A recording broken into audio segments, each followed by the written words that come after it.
Come on, everyone class. In this part of the video, you will learning about now the leaves are falling fast. Some words written by W.H. Auden. तो वाइस्टन hook Odean के द्वारा जो 1907 में इनका जन्म हुआ था, 1973 में डेथ हुई थी, एक इनका पोएम लिखा गया है now the leaves are falling fast. इसके हम आपके वर्ड्स को करेंगे इस पार्ट ऑफ वीडियो में। तो आपका इसमें जो सबसे पहला वर्ड्स है ग्लॉसरी एंड नोट्स में, वो है nurse flower. Nurse apostrophe S, ये नाउन का पोजीशन बना दिया है, ये भी एक नाउन है।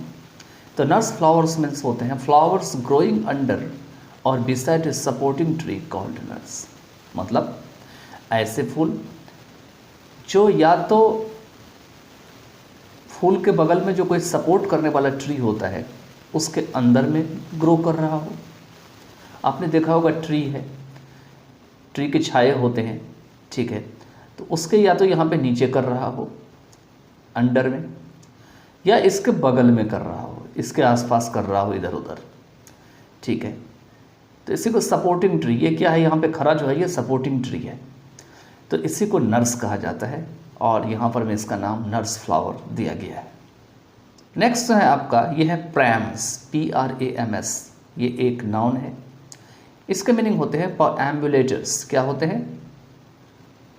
परएम्बुलेटर्स। ये परएम्बुलेटर्स क्या होती है? तो ये एक 4 व्हील्ड बेबी कैरियर्स होती है। ये 4 चक्के वाली, इसमें 4 चक्के होते हैं, 4 व्हील होते हैं, और इसको जो बेबी होती है, बच्चा होती है, उसको ले जाने वाली जो गाड़ी होती है उसी को परएम्बुलेटर्स कहा जाता है। इसके बाद जो नेक्स्ट है इसमें वो है आपका विस्परिंग नेबर्स, WHISPERING NEIGHBOURS।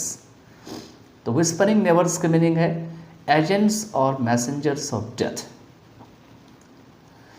अब यहाँ पर मैं सोचने की बात है कि विस्पर जो है एक अलग वर्ड होता है, आपको पता होगा, जिसका मीनिंग होता है हल्का हल्का सा कान में कुछ कहना, लेकिन इसमें नेवर्स लगा दिया, ING पहले तो विस्पर में लगाया, यहाँ पर में क्या किया है ING को यूज़ किया है इसने, तो विस्परिंग बना दिया।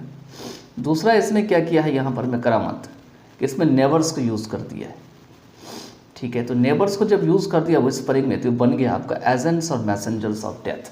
खास करके जो मृत्यु के जो दूत वाहक होते हैं, संदेश वाहक होते हैं, जो डेथ के बारे में बताता है या उसका जो एजेंट होता है, उसको यहाँ पर विस्परिंग वर्ड्स कहा गया है, ठीक है। नेक्स्ट है आपका प्लक, PLUC के प्लक। ये तो इजी वर्ड है, आपने कई बार यूज़ किए होंगे, ये वर्ब है। इसका मीनिंग होता है डिटैच करना, टेक अवे, मतलब किसी चीज़ को तोड़ लेना, किसी चीज़ को किसी चीज़ से अलग कर देना, इसी को प्लक कहा जाता है। इसके बाद नेक्स्ट है आपके फ्रीज, FREEZ, ये भी एक क्या है वर्ब है। इसके मीनिंग होते हैं become ice cold after death. मतलब डेथ के बाद या मृत्यु के बाद शरीर कैसा हो जाता है, बिल्कुल ठंडा पड़ जाता है, आइस कोल्ड हो जाती है, तो उसी को जो है फ्रीज यहाँ पे कहा जाता है। नेक्स्ट है वुडन, WOODEN, ये एक एडजेक्टिव है। यहाँ पे एक चीज़ ध्यान रखिएगा कि जब भी किसी वर्ड में EN लगता है, EN, जैसे आपने बनाया टेकन, TAKEN, इसमें भी देखिए EN लगा हुआ है, टेक से बना हुआ है, टेक टुक टेकन है। इसी तरह से आपके ये वुड से बना हुआ है, वुड मीन्स लकड़ी होता है, वुड क्या है एक नाउन है, इसमें इसने EN लगा दिया, वुडन मतलब लकड़ी का बना हुआ, तो इसे इसने एडजेक्टिव बना दिया यहाँ पर में, ठीक है। तो इस तरह के वर्ड जो एडजेक्टिव, जैसे आपके कहीं कहीं आपको ये वर्ब की तरह काम करेगा, कहीं कहीं आपको एडजेक्टिव की तरह काम करेगा, दिखाई देगा आपको, ठीक है। तो ये आपको पकड़ना होगा कि कहाँ पे एडजेक्टिव की तरह है, कहाँ पे वर्ब की तरह है, ठीक है। जैसे ब्लैकन होते हैं, ब्लैक मतलब काला होते हैं, लेकिन ब्लैकन मतलब काला करना होते हैं, तो इस तरीके से आपको समझना होगा, ठीक है। तो वुडन के मीनिंग होते हैं आपका लकड़ी का बना हुआ कॉफिन। कॉफिन तो जानते ही हैं, जिसमें शव को रखा जाता है, जब डेथ हो जाती है किसी की तो उसके अंदर में, इसको ताबूत कहा जाता है, उसे बंद करके और फिर वो कहीं पर ले जाया जाता है, चाहे वो रिश्तेदार का घर हो या उसको कहीं एक जगह से दूसरी जगह जो है कैरी किया जाता है। नेक्स्ट है आपका इसमें वो है स्टिफली, STAFFLY, स्टिफली यहाँ पे एडजेक्टिव है। इसका मीनिंग है इन ए हार्ड एंड डिफ़िकल्ट वे, लेकिन यहाँ पे स्टिफली जो है क्योंकि वे दे दिया है डिफ़िकल्ट वे, तो वे वाला जो तरीका मैनर होता है तो एडजेक्टिव नहीं होकर के एडवर्ब होना चाहिए। हालांकि बुक है तो स्टेट बोर्ड ऑफ बुक में मैंने देखा है कि बहुत जगह मिसप्रिंट है। तो स्टिफली के मीनिंग होते हैं काफ़ी ज़्यादा कठिन, हार्डेंड है या डिफ़िकल्ट वे है, मतलब जहाँ पर में कोई काम बहुत ही आसानी से ना हो, बहुत ही कठिन तरीके से हो, तो उसी को स्टिफली कहा जाता है। जो इसमें नेक्स्ट हैं वह है आपके रिप्रूव, REPROV। ये क्या है? एक वर्ब है। क्या है? एक वर्ब है। ये ध्यान देने की बात है। तो रिप्रूव का मतलब होता है किसी को झिड़कना, किसी को भला बुरा कहना, किसी के ऊपर एकाएक टूट पड़ना, ठीक है, तो इसको रिप्रूव कहा जाता है। नेक्स्ट है आपका एटीट्यूड्स, ATTITUDES, ये एक नाउन है। एटीट्यूड्स क्या होते हैं? Ways of thinking. कहते हैं तुम्हारा एटीट्यूड्स ऐसा है, मतलब तुम्हारा सोचने का तरीका ऐसा है, ठीक है।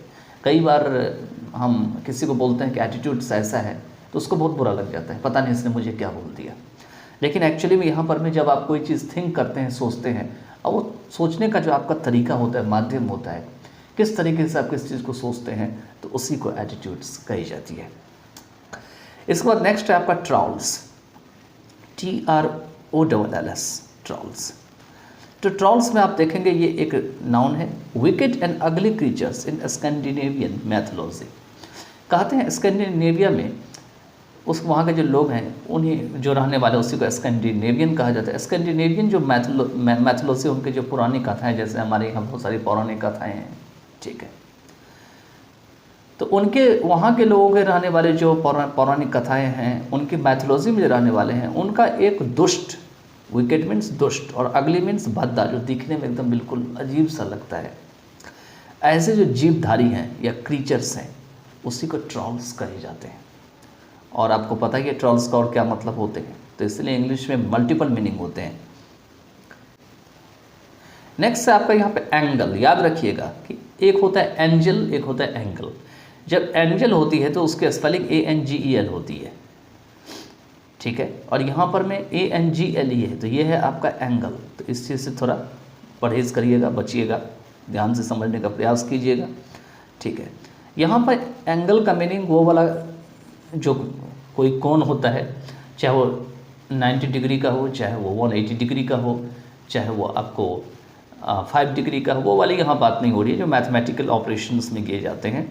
यहाँ पे एंगल का मतलब है कि आर्टिस्टिक और ह्यूमन पर्सपेक्टिव, मतलब मानव की जो पर्सपेक्टिव है, दृष्टिकोण है किसी चीज़ को देखने की, उनका जो क्रियाकलाप है, उनको करने का जो तरीका है, उसको यहाँ पे एंगल कहा गया है।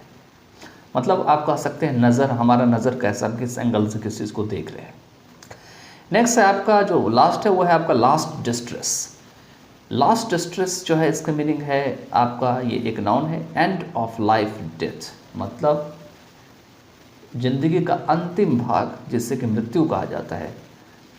तो इसके साथ जो है ये आपका now the leaves are falling fast जो है W.H. ऑर्डन के द्वारा लिखा गया था, उसके सारे जितने भी हमने वोकैब्स थे at the end of the poem हमने कर लिए। अब नेक्स्ट पार्ट ऑफ चैप्टर में चलते हैं।